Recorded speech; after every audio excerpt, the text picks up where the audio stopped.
తల్లికి వందనం స్కీమ్ డబ్బులైతే చాలా మందికి ఫుల్ అమౌంట్ పడలేదు. కొంతమందికి 1500, 2000, 5000, 8500 అలా పడ్డాయి. అలా ఎందుకు పడ్డాయో ఈ వీడియోలో అయితే క్లియర్‌గా ఎక్స్‌ప్లెయిన్ చేస్తాను. సో, అంటే రిమైనింగ్ అమౌంట్ ఎప్పుడు పడతది అని చెప్పి చాలా మందికి డౌట్ ఉంది. సో, అది పడతాదా? లేదా? మేము గ్రీవెన్స్‌కి అప్లై చేయాలా? మాకు రిమైనింగ్ అమౌంట్ పడలేదు కదా! అని చెప్పి చాలా మంది డౌట్ ఉంది. దాని గురించి అయితే ఈ వీడియోలో క్లియర్‌గా ఎక్స్‌ప్లెయిన్ చేస్తాను. మీరు ఈ వీడియోని చివరి దాకా చూడండి. సో, అలా ఎందుకు పడింది? సో, దానికి మీరేం చేయాలి అనే దాని గురించి క్లియర్‌గా ఎక్స్‌ప్లెయిన్ చేస్తాను. అలాగే వీడియోని ఇంతవరకు ఎవరైతే లైక్ చేయలేదో ప్లీజ్ లైక్ చేయండి ఒకసారి. అలాగే మన ఛానల్ అయితే సబ్స్క్రైబ్ చేసి పెట్టుకోండి. సో, అలా ఎందుకు పడుతుందంటే మామూలుగా మీరు మనమిత్ర యాప్ ద్వారా పేమెంట్ స్టేటస్ చెక్ చేసుకోండి. పేమెంట్ స్టేటస్ చెక్ చేసుకుంటే ఇక్కడ మీకు స్క్రీన్ పైన డిస్‌ప్లే చేస్తాను చూడండి. ఈ విధంగా దాంట్లో సెంట్రల్ షేర్ అని చెప్పేసి, స్టేట్ షేర్ అని చెప్పి అమౌంట్ చూపిస్తది. సో, మీకు కంప్లీట్‌గా మీ అమౌంట్ అనేది ఆహ్, స్టేట్ షేర్ కింద 13,000 చూపించిందనుకోండి, మీకు అమౌంట్ అనేది ఒకేసారి పడిపోతది. అలా కాకుండా సెంట్రల్ షేర్‌లో దీంట్లో 2,500 దాంట్లో మిగతా అమౌంట్ చూపించిందనుకో, రెండిట్లో షేర్ అమౌంట్ చూపించిందంటే ఫస్ట్ ఏదో ఒకటైతే అమౌంట్ పడతది. రిమైనింగ్ అమౌంట్ కూడా పడతది. అంటే ఒకేసారి పడట్లేదు. సపోజ్ ఈ అమౌంట్ ఈరోజు పడిందనుకోండి సెంట్రల్‌ది. అది రేపో, మాపో పడొచ్చు. సో, అమౌంట్ అయితే పడతది ఖచ్చితంగా. మీకు పేమెంట్ స్టేటస్‌లో ఇక్కడ సెంట్రల్ స్టేట్ షేర్ అని చెప్పి చూపిస్తది. సో, అలా ఉంటే మాత్రం మీకు అమౌంట్ అయితే ఖచ్చితంగా పడుతది. మీరేం గ్రీవెన్స్‌కేమి అప్లై చేయాల్సిన పని లేదు. మీరు చెక్ చేసుకోండి. ఇలా ఎందుకంటే గవర్నమెంట్ ఏం చేసిందంటే కొన్ని వాటికి ఇప్పుడు సపోజ్ ఈ బ్రాహ్మణ్ కార్పొరేషన్స్ ఉన్నాయి. తర్వాత కాపు కార్పొరేషన్స్ ఇలా కార్పొరేషన్స్ ఉన్నాయి గదా! ఆ కార్పొరేషన్ నుంచి అమౌంట్ అనేది తీసుకున్నాయి. సో, దాంట్లో అందుకోసం అక్కడ సెంట్రల్ ఆహ్, స్టేట్ షేర్ అని చెప్పి వాటా అన్నమాట. సెంట్రల్ గవర్నమెంట్ వాటా దీనికి 13,000కి 2 వాటాలొస్తున్నాయి. సెంట్రల్ గవర్నమెంట్ వాటా, స్టేట్ గవర్నమెంట్ వాటా. మీకు స్టేట్ గవర్నమెంట్ వాటా వచ్చింటే 13,000 దాని కింద మొత్తం అమౌంట్ వస్తే అది ఒకేసారి పడుతుంది. సో, మీరు ఇలా ఎందుకు పడింది తెలుసుకోవాలనుకుంటే మీరు ఖచ్చితంగా పేమెంట్ స్టేటస్ మనమిత్ర యాప్‌లో పేమెంట్ స్టేటస్ ఉంటది. ఆ వీడియో కింద కామెంట్ సెక్షన్‌లో పెడతాను. మనమిత్ర యాప్‌లో మీరు పేమెంట్ తల్లికి వందనం అమౌంట్ పడని వాళ్ళకి రీజన్స్ అయితే క్లియర్‌గా మెన్షన్ చేశారు. ఈ లిస్టు సచివాలయంలో అయితే ఉంది. ఏ విధంగా చెక్ చేసుకోవాలో ఆ వీడియో అయితే చేశాను ఫుల్ వీడియో. కింద కామెంట్ సెక్షన్‌లో పెడతాను చూడండి. పిన్ చేస్తాను ఆ వీడియో. సో, ఆ వీడియో చూసిన తర్వాత మీకు అర్థమవుతది. సో, మీరైతే మళ్ళీ ఇలా పేమెంట్‌లో మీరు కంప్లీట్‌గా ఎలిజిబుల్ ఉండి మీ పేరు. ఇలాగ సెంట్రల్ షేరు స్టేట్ షేర్‌లో అమౌంట్ చూపిస్తా అంటే మీరైతే గ్రీవెన్స్ ఏం పెట్టాల్సిన పని లేదు. అమౌంట్ అయితే ఖచ్చితంగా పడుతది. సో, ఎవరు పెట్టాలంటే ఇనెలిజిబుల్ లిస్ట్‌లో ఎవరైతే ఉంటారో వాళ్ళ పేర్లుంటాయి. సో, ఇనెలిజిబుల్ లిస్ట్‌లో మీకు కరెంట్ బిల్ ఎక్కువుంది. లేదంటే మీకు ఫోర్ వీలర్ చూపిస్తుంది. మీ పేరు పైన భూమి ఎక్కువ చూపిస్తుంది. లేదంటే మీ పేరు పైన ఇన్‌కమ్ టాక్స్ చూపిస్తుంది. మీ పేరు రేషన్ కార్డ్‌లో లేకపోతే వాళ్ళు మాత్రం గ్రీవెన్స్‌కి అప్లై చేసుకోవాలి. 1 వీక్ టైమ్ ఇచ్చారు. సో, ఈ 1 వీక్‌లో మీరు సచివాలయంకెళ్ళి డీటెయిల్ అసిస్టెంట్ దగ్గరికెళ్ళి గ్రీవెన్స్ అనేది అప్లై చేసుకోవాలి. అప్లై చేసుకున్నప్పుడు మీ డాక్యుమెంట్స్ అంటే ఫర్ ఎగ్జాంపుల్ మీకు కరెంట్ బిల్ ఎక్కువ వచ్చిందనుకోండి. అప్పుడు ఏం చేయాలి? మీకు గత 12 నెలలకు సంబంధించిన కరెంట్ బిల్ తీసుకెళ్ళండి. అక్కడ చూపించండి యూనిట్స్. యావరేజ్ చేస్తే లేదు గదా! సో, అది లేదంటే మీటర్ డీసీడింగ్ రసీదు ఉంటదంట. సో, మీకు 12 మంత్స్‌లో ఎంత బిల్ వచ్చిందనేది. సో, అది తీసుకెళ్ళి సబ్మిట్ చేస్తే గ్రీవెన్స్‌లో సో, మీకు అమౌంట్ అనేది మళ్ళీ పడుతది. తర్వాత ఫోర్ వీలర్ వెహికల్ మీకు లేదు. అయినా కూడా చూపించిందంటే సో, మీకు దానికి సంబంధించిన ఆర్‌సీ మీ పేరు పైన ఇదిగో మా పేరు పైన యెల్లో బోర్డ్ ఉంది. వైట్ బోర్డ్ కాదు. దానికి సంబంధించిన ఆర్‌సీ అనేది సబ్మిట్ చేశారనుకోండి. సో, మీకు మళ్ళీ పడుతది.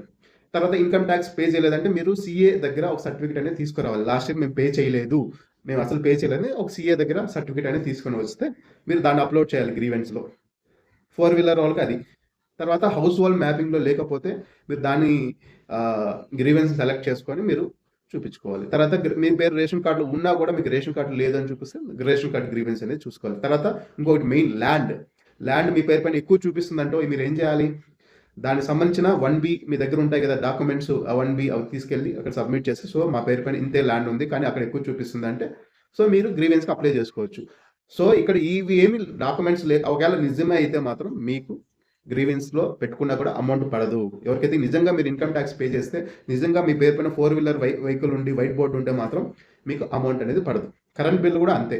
సో, మీకు నిజంగా 300 యూనిట్స్ కన్నా మీరు ఎక్కువ యూజ్ చేసుంటే మాత్రం మీకు గ్రీవెన్స్ అప్లై చేసుకున్నా కూడా అమౌంట్ అయితే పడదు. గ్రీవెన్స్ అప్లై చేయలేరు మీ దగ్గర ప్రాపర్ డాక్యుమెంట్ లేకపోతే.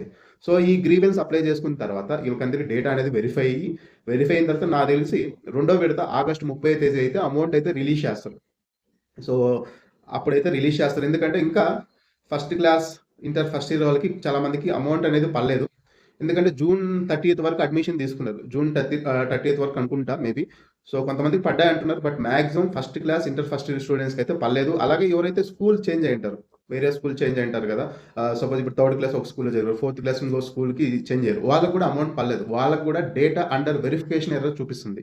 సో నో డేటా ఫౌండ్ అయిన వాళ్ళు నిజంగా మీరు ఎలిజిబుల్ అయితే మాత్రం మీకు సంబంధించిన డాక్యుమెంట్స్ అన్ని తీసుకెళ్ళి ఆధార్ కార్డు, మీకు సంబంధించిన స్కూల్ అడ్మిషన్ అన్ని తీసుకెళ్ళి సబ్మిట్ చేయండి. ఇన్‌కమ్ టాక్స్ మీ ఇన్‌కమ్ సర్టిఫికేట్. సో మీకు అప్లై చేసుకోవచ్చు. అంటే నో డేటా ఫౌండ్ అంటే మీరు ఎన్రోల్ అవ్వలేదని ఇంతవరకు.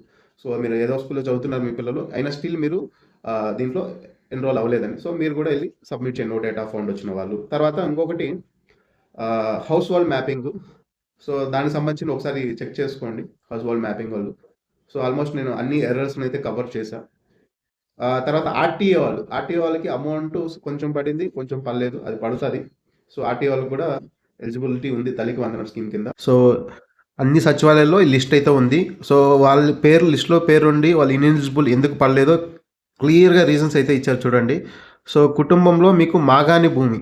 సో 10 ఎకరాల కంటే ఎక్కువ ఉండడం వల్ల తీసేశారు. అలాగే నెలసరి ఆదాయం 10,000 కన్నా ఎక్కువ ఉన్నా కూడా తీసేశారు. ఇంకోటేందంటే ఎవరైతే 4 వీలర్ వెహికల్ ఉండి వైట్ బోర్డ్ ఉంటదో వాళ్ళకి కూడా తీసేశారు. సో వాళ్ళకి కూడా తల్లికి వందనం అమౌంట్ అనేది పడలేదు. ఇంకోటి పవర్ బిల్ అనమాట. మీ విద్యుత్ వినియోగం నెలకి 300 యూనిట్ కంటే ఎక్కువ ఉండడం వల్ల వాళ్ళకు కూడా తల్లికి వందనం తీసేశారు.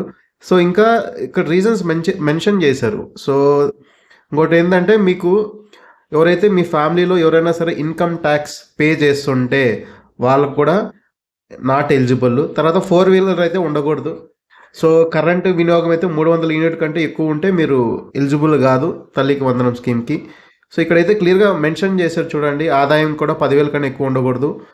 ఒకవేళ మీరు హౌస్ వాల్ మ్యాపింగ్‌లో మీకు రేషన్ కార్డు లేకపోయినా కూడా మీకు తల్లికి వందనం అమౌంట్ అనేది పడదు. సో ఇది అఫిషియల్‌గా ఈ సచివాలయంలో ఉన్న లిస్ట్‌లో మెన్షన్ చేశారు రీజన్స్. సో మీరైతే ఏం చేయాలంటే సో ఇక్కడ హౌస్ వాల్ మ్యాపింగ్‌లో చూడండి రైస్ కార్డ్ లేకపోవడం వల్ల కూడా తల్లికి వందనం అమౌంట్ అనేది పడదు. సో మీరైతే ఏం చేయాలంటే సచివాలయంకి అయితే వెళ్ళాలి. సచివాలయంకి వెళ్ళి 1 వీక్ లోపల వెళ్ళి గ్రీవెన్స్ అనేది రైజ్ చేయాలి. గ్రీవెన్స్ రైజ్ చేయడం వల్ల మీకు ఇవన్నీ ఏవైతే చూపించారో మీరు దానికి సంబంధించిన ప్రూఫ్స్ అనేది చూపించాలి. సపోజ్ మీ పేరు పైన కార్ లేదనుకోండి, మా పేరు పైన లేదని చూపించాలి. వైట్ బోర్డ్ కాదు ఎల్లో బోర్డ్ అయితే చూపించాలి. తర్వాత కరెంట్ బిల్లు కూడా మీకు ఎక్కువ వస్తుంటే కాదు, ఒకవేళ ఫేక్ ఉంటే రాంగ్గా ఉంటే మాత్రం మీకు సంబంధించిన డాక్యుమెంట్స్ అయితే మీ సచివాలయంలో అయితే సబ్మిట్ చేయండి. 1 వీక్ టైం ఉంటుంది గ్రీవెన్స్. సో మీరు నిజంగా ఎలిజిబుల్ అయితే మాత్రం మీకు ఖచ్చితంగా గ్రీవెన్స్ ద్వారా రైజ్ చేస్తారు. రైజ్ చేసి మళ్ళీ మీకు తల్లికి వందనం అమౌంట్ అయితే ఖచ్చితంగా పడుతుంది. సో ఇంకా మీకు ఏదైనా డౌట్స్ ఉంటే కింద కామెంట్ సెక్షన్లో కామెంట్ చేయండి. సో దాని గురించి నేను నెక్స్ట్ వీడియో అయితే చేస్తాను. మీకు ఏదైతే ఇష్యూ ఉందో దాని గురించి కామెంట్ చేస్తే నాకు అర్థమవుతుంది మీకు ఎలాంటి దాని గురించి సొల్యూషన్ కావాలో. సో మీరైతే ఖచ్చితంగా కామెంట్ చేయండి. అలాగే ఈ వీడియోని అయితే షేర్ చేయండి మీ ఫ్రెండ్స్కి. ఇంకా మన ఛానల్ని సబ్స్క్రైబ్ చేసుకోకపోతే సబ్స్క్రైబ్ చేసుకోవచ్చు కదా ఫ్రెండ్స్.